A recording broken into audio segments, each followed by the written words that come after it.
फिर एक बार आज हम लोग संविधान दिन के निमित्त यहाँ पर इकट्ठा हुए हैं, इसलिए सबका वेलकम साधना के थ्रू और सीजीएम के थ्रू भी। आज आप सब लोगों को पता है संविधान दिन सभी कार्यकर्ता है, सभी लीडर महिलाएं यहाँ पर एकत्रित हुई और सबको पता है संविधान की ताकत क्या है। संविधान हमारा शस्त्र है लड़ने का, और आज उस शस्त्र के कारण आज हम सब यहाँ पर इकट्ठा हुए। आज के दिन 26 नवंबर 1949 को बाबा साहेब अम्बेडकर ने, हमारे महामानव महापुरुष, इन्होंने संविधान को हमारे उस वक्त के जो राष्ट्रपति हैं उनके सुपुर्द किया था, ताकि पूरे देश का कारोबार उस संविधान के तरतूब के तहत चले। तो आज पूरे दिन भर में हम लोग इसी के ऊपर चर्चा करेंगे कि संविधान में क्या क्या राइट्स महिलाओं के लिए दिए हुए हैं और हमारे महिलाओं के लिए विशेष पॉलिसी क्या है उसके अंदर। ये पूरा दिन हम लोग चर्चा करते रहेंगे। तो कार्यक्रम की शुरुआत से पहले हम लोग हमारे आए हुए गेस्ट का वेलकम करते हैं।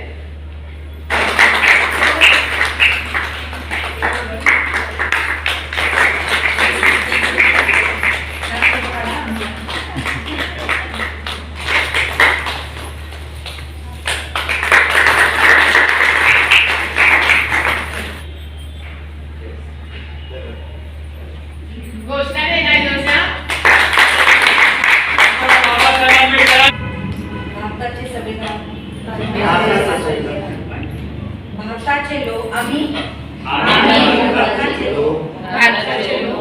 भारताचे एक सार्वभौम समाजवादी धर्मनिरपेक्ष लोकशाही गणराज्य घडवण्याचा व त्याचा सर्व नागरिकांस सामाजिक आर्थिक व राजनैतिक न्याय विचार अभिव्यक्ती विश्वास श्रद्धा व उपासना यांचे स्वातंत्र्य दर्जाची व संधीची समानता निश्चितपणे प्राप्त करून देण्याचा आणि त्या सर्वांमध्ये व्यक्तीची प्रतिष्ठा व राष्ट्राची एकता आणि एकात्मता यांचे आश्वासन देणारी बंधुता प्रवर्धित करण्याचा संकल्पपूर्वक निर्धार करून आमच्या संविधान सभेत आज दिनांक 26 नोव्हेंबर 1949 रोजी याद्वारे हे संविधान अंगीकृत आणि अधिनियमित स्वतः अर्पण करत आहोत।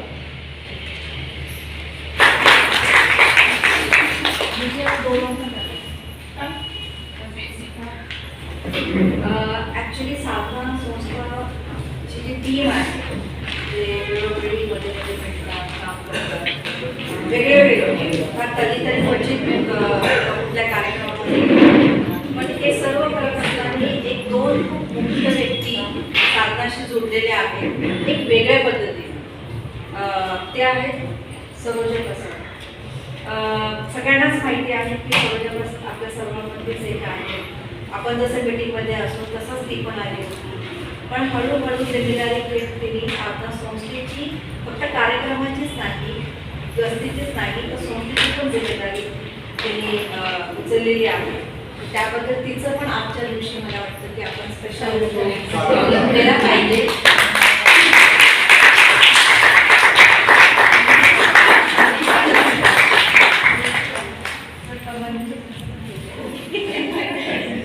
दुसरं एक खूप महत्त्वाचं, ह्याच्यापेक्षा डबल काळ्या वाजला आपल्या या अशा टीम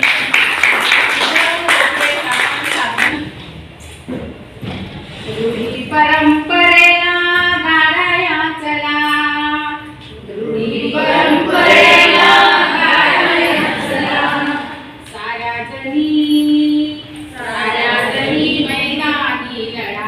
चला, साऱ्या जणी महिलांनी लढाया चला, साऱ्या जणी महिलांनी लढाया चला.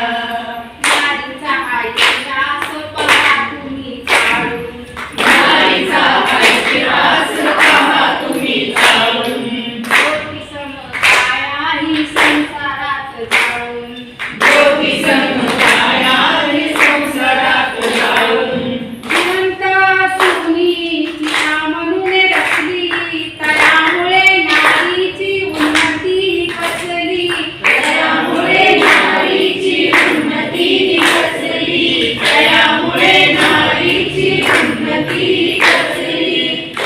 मनोबंधने ती तोडाया चला, मनोबंधने ती तोडाया चला. साऱ्या जणी मैदानी लढाया चला, साऱ्या जणी मैदानी लढाया चला. गुणानी बसून आता जमणार नाही, गुणानी बसून आता जमणार नाही. आजवरी नमलो आता जमणार नाही, आजवरी नमलो आता जमणार नाही. आपको विनती करती हूँ कि आप म्हणजे वाक्य जो सुरुवात होता आम्ही पासून ते स्वतःवर अर्पण करीत आहोत हे संपूर्ण एक वाक्य आहे. याचा आपण विचार करावा की बाबासाहेबांनी हे वाक्य याच्यावर देखील बरेचसे त्या ठिकाणी डिबेट घडलेलं आहे. म्हणजे हे एक जी राज्यघटना आहे ती सहजासहजी अंगीकृत केलेली नाही. याच्या प्रत्येक कलमावर प्रत्येक याच्यावर चर्चा झालेली आहे, त्याला विरोधही झालेला आहे. असंच का म्हणून देखील आणि अशा प्रकारे या सर्व चर्चेतून आणि याच्यातून ही जन्माला आलेली ही भारताची राज्यघटना आहे ती सुद्धा माझी तुला आणलेली आहे. आणि मला वाटतं जाताना मी या संस्थेला देऊन जाणार नाही.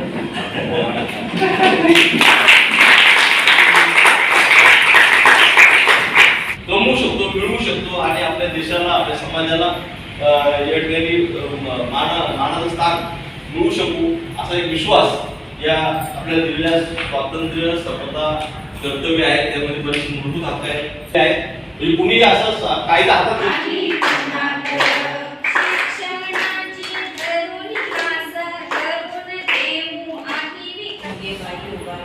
देवर होगा जो कॉलेज जाते हैं उनको उनसे बात करो, वो कितना बात करते हैं इसके बाद नहीं बात करते. शाळेमध्ये गेलो, शाळेमध्ये दुर्दैवाने आपल्याला तितकं खरं शिकवलं जात नाही जितकं आपल्याला माणूस म्हणून जगायला गरजेचं आहे. तेवढं पण शिक्षण आपल्याला आपल्या शाळेमध्ये नाही दिलं जात. म्हणून आज आपला मुलगा असेल, आपलं जे कोणी असेल आपले आजूबाजूचे की शिक्षण घेऊन पण मला माझे अधिकार माहीतच आहे असं काही होत नाही. त्याच्यामुळे तुम्ही जे काही थोडंफार शिकलेले असाल, बरेच वेळा बायकांना असं वाटतं ना की आम्ही जास्त शिकले नाही, आम्ही जास्त शिकले नाही, आम्हाला काही माहीत नाही. पण जरी आपल्याला संधी नाही मिळाली शाळेत जाण्याची तरी पण आपण त्याच्यापेक्षा काही वेगळे नाही. आणि इनफॅक्ट मी तर म्हणेन की तुम्ही वेगळे आहात कारण की आज तुम्ही घर सोडून आज इथे बसलेला, आज 4-5 तास तुम्ही जे देणार आहे आपली घरची कामं असेल, आणखी कोणाला काही महत्त्वाची कामं असेल ते सोडून आज आपण इथे वेगळं काहीतरी वैचारिक ऐकायला आलो. तर निश्चितच आपण इतरांपेक्षा वेगळे आहोत. आणि आज जे संविधान म्हणजे सरांनी सांगितलं आपल्या गाण्यांमधून आलं, तुमच्या पण सांगण्यातून आलं की शेवटी हे सगळं जो आटापिटा चाललाय किंवा संघर्ष झालाय, इतिहास घडले, हे सगळे प्रत्येक माणसाला माणूस म्हणून जगता येईल. आणि आपली जी व्यवस्था आहे ती कोणी केली काय केली ह्याच्यावर आपण आपल्या कुटुंबामध्ये नाही जाणार आहे. पण आपली जी सामाजिक व्यवस्था होती थोडीफार ती आताही आहे की ती सगळ्या माणसांना समानतेचं जी संधी म्हणा, समानताचं वागणूक म्हणा, रिसोर्सेस म्हणजे जे काय संसाधन आहे आपल्या देशामध्ये, म्हणजे तुम्ही हवा म्हणा, सूर्य म्हणा, शेती म्हणा, पाणी म्हणा, जे काही संसाधन आपल्या देशामध्ये याच्यावर पण समान संधी सगळ्यांना नाही. म्हणून खूप सारा विखुरलेला आहे, कुणाकडे जास्त आहे, कुणाकडे थोडं आहे, कुणाकडे काहीच नाही आहे, कोण उपाशी मरतो तर कोण लाखोचं वायाला घालवतो. खूप साऱ्या डिस्पॅरिटीज, तफावत, इनइक्वॅलिटी समझते हैं ना, असमानता, ये सारा हम लोग को नजर आता है। तो समाज में ये सब होते हुए भी ये सारा सिचुएशन में हम लोग कहाँ कुछ भी अगर चीज होता है तो उसका परिणाम सबसे पहले किस पर होता है? महिलाओं पर। तो वो सारा जो सिचुएशन ये समाज ने जो बताया, पहले जैसे सर ने भी बोला था कि औरतों को पढ़ने का अधिकार नहीं, अब जाते हैं सब पहले औरतें नहीं पढ़ती थी। मतलब हमारी समाज व्यवस्था में जो भी हमारे अलग अलग समाज होंगे, जैसे हमारे ब्राह्मण है, क्षत्रिय, वैश्य, लेकिन ये सारे में से सबसे नीचे सारे धर्म की, सारे समाज की महिला है जिनको पढ़ना लिखने का अधिकार नहीं है, ऐसा किसी ने तय किया। और वही हम लोग आज तक करते आए, क्योंकि जब महात्मा फुले देखो, सावित्रीबाई फुले, मतलब आज 150-200 साल हो गए वही बात है ना। सावित्रीबाई फुले ने लड़कियों के लिए स्कूल शुरू करके 150 साल हो गया ना, लेकिन आज भी सभी लड़कियां स्कूल में है क्या? वो क्या उनको दिमाग नहीं इसीलिए कर रहे हैं क्या? उनको संधि नहीं। तो जो भी हम मतलब किसी जब हम संविधान की बात करते हैं ना, जैसे मैंने आज सब लोग डॉक्टर बाबा साहेब अम्बेडकर का नाम लिया है ना, सबको लगता है कि उनका संविधान है। आज भी आप बोलते वक्त भी ऐसे ही बोले ना, डॉक्टर अम्बेडकर का संविधान। तो ये टैगलाइन लगाने की जरूरत नहीं हम लोग, हमारे यहाँ पे अलग अलग शायद समाज के लोग हैं, अलग अलग धर्म के भी लोग हैं, लेकिन हमको ये जानना बहुत ज़रूरी है कि एक्चुअली क्या है। हम जो इंसान करके जिए हैं, वो इंसान करके जो भी हमको हमारे हक चाहिए, जो भी हमको अधिकार से जीना है, वो किसके आधार पे चलता रहेगा। कल कोई भी आके बोलेगा कि नहीं ये झाला ते झाला, आता नहीं असं चालणार, ऐसा कोई आकर बोल दिया तो चलेगा नहीं, ऐसा कोई बोल नहीं सकता। क्यों नहीं बोल सकता? क्योंकि हमको जो अधिकार की बात कर रहे हैं वो सारा इस संविधान में लिखित रूप से, इसको कोई बदल नहीं सकता। इसमें से एक भी चीज अगर कुछ बदलनी है तो पूरा प्रोसेस करना पड़ता है, उसको अमेंड मतलब क्या बोलते हैं, कुछ बदलाव लाना है तो पूरा पार्लियामेंट में इसकी चर्चा होनी चाहिए, सबका उसका यस होना चाहिए, तब काम कुछ जाके बदलता है। तो ये इसीलिए आज हम लोग को ये दिन हम लोग को एक वुमेन करके, क्योंकि महिलाओं को ये असं विचारलं की कोण आहे तर ही बाई आहे, ठीक आहे, पण ही माणूस आहे असं तरी कोण म्हणत नाही। म्हणजे बाईला म्हणजे ह्युमन राईट्स, माणसाचे अधिकार हे बाईचे अधिकार पण मानवी अधिकार असतात, पण त्याला अजून एक्सेप्टन्स समाजामध्ये तसं नाहीये, म्हणून आपल्याला हे जे भेदभाव होतात ते दिसतात किंवा त्यांचे स्ट्रक्चर आहे ते दिसतात। पण आता हे जे परिस्थिती आहे हे बदलण्यासाठी काही ना काहीतरी पावलं हे संविधानामध्ये जसं बोललेलं आहे तसं देश बंधनकारक आहे, त्यांना तसे त्यांचा देश चालवण्यासाठी जे प्रणाली बनवणार, जे धोरणं बनवणार ते त्या पद्धतीनंच बनले पाहिजे। त्याच्यामध्ये लिहिलेलं आहे की सगळ्या मुलांना शिक्षणाचा अधिकार आहे, म्हणून गव्हर्नमेंटनी शाळा बनवलीच पाहिजे, गव्हर्नमेंटची जिम्मेदारी आहे। ह्या घटनेने खरं आपल्यामध्ये जे आपण म्हणतो ना भेदभाव आहे, महिला आणि पुरुष समान आहे का आज? आहे का? नाही असं हो तो हो, नाही तर नाही, आहे का समान महिला पुरुष? आज असमानता। तर हे असमानतेचं पण कारण हे जे गॅप्स आहेत, जे आपल्या विचारांमध्ये आहे, संस्कृतीमध्ये आहे, जे प्रॅक्टिस केले जातात, म्हणजे वेगळ्या वेगळ्या समाजाचे वेगळे वेगळे प्रैक्टिस होते। एक लड़की का बंद कर देंगे, लड़के को कंप्यूटर सीखना है, उसको पैसा खर्चा करेंगे, लेकिन लड़की को क्या करना है? की सेवा करता है, तो क्या करना है? तो अपने घरों में हर चीजें छोटे छोटे लेवल पे लड़का लड़की में फर्क होता है। फिर बड़े होने के बाद वो बोलती कि नहीं मम्मा मुझे पढ़ाई नहीं, मुझे शादी नहीं करना है, मुझे पढ़ाई करनी है। उसको किया जाए, उसका सुना जाता है। आज पण ना आपण किती वर्षानंतर बोलतो त्याच्यामध्ये ते पण आहे ना, म्हणजे माझं चॉईस किती आहे, मला काय थोड़ा वाटतं. साइलेंस मैडम क्या बोल रही नहीं समझा तो बिल्कुल पूछूंगा, है ना. वो मुझे पता है आप अपने अपने घरों से रिलेट कर रहे हैं, ऐसा होता वैसा होता. ते सगळ्यांच्या घरामध्ये हे चालतं आणि आपण खूप न कळत त्याला एक्सेप्ट केले, आपण इग्नोर करतो, आपल्याला वेगळं काहीच वाटतं आणि आपण बोलू शकत नाही. आपण नाही बोललो तर आपण आपल्यासाठी पण बोलत नाही, दुसऱ्यासाठी पण बोलत नाही. पण जेव्हा ती लग्न झालं, लग्नाच्या नंतर पण तिचं पाहिजे ते ती करू शकते का नाही, तिच्या नवऱ्याला जे वाटतं, सासू-सासऱ्याला वाटतं तेच म्हणायचं. आई वडील पण तेच म्हणतात की बाई तू राहू दे, आता तू तिकडे जा, सासरे असेल ना तेव्हा बघ तुला काय करायचं. जैसे कि उधर जाने के बाद मेरे को फ्रीडम ही मिलने वाला है. हालांकि उधर जाके तो और मैं बंधन में आती हूँ, पति का बंधन, उसका सुनो, उसको क्या लगता, सास ससुर को क्या लगता, ननद रहेगी तो और एडिशन. उसके ऊपर से अगर मैं अलग कुछ बात करूँ तो समाज में आजू बाजू रहने वाले और है ना. तो ये सारा जो प्रेशर बना है, ये मानसिकता बनाया है, उसमें हम हमेशा देखते हैं कि ये जो डिस्पैरिटीज है, ये जो इनइक्वालिटीज है, असमानता है, वो बढ़ती है. जब हम बड़े भी होते हैं कि चलो बच्चे हो गए, वो बच्चे को उसका पूरा जिंदगी उसका बच्चे को संभालने में, उसको पढ़ाने में, उसको बड़ा करने में जाता है.